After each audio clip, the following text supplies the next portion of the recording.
Quan vas a un lloc i dius tinc algun problema mental, tothom se pensa que és un problema molt greu, molt sever, que no pots fer res per teu compte.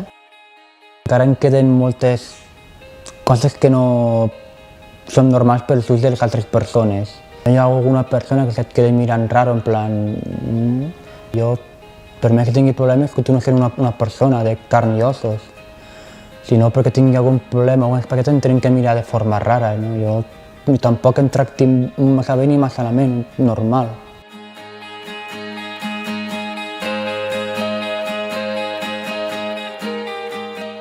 El meu pare, qui més m'ha... Jo també això. Perquè era qui més tenia sempre al costat, ajudant-me, apoyant-me, aunque vingués de treballar, sempre venia a mi en plan què tal, com estàs, què t'han dit avui, què tal el psicòleg... Sempre dient-me, Pol, tu no tens per què sentir-te així, que tu ets una persona normal, tens que donar endavant. Ha sigut qui més m'ha ajudat a veure que era així més... que era persona, per dir-ho així. M'agradaria veure'm ajudant amb altres persones que puguin millorar.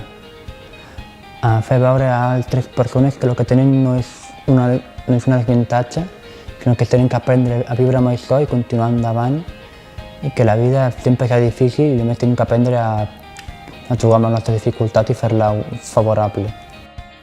Poder compartir aquests problemes amb persones que tenen alguna discapacitat també ajuda a fer veure que no ets especial, que no ets l'únic, que hi ha més com tu.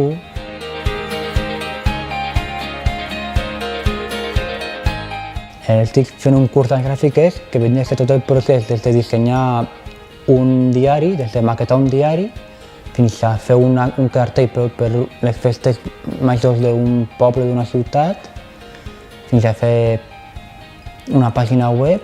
M'agradaria molt treballar d'això.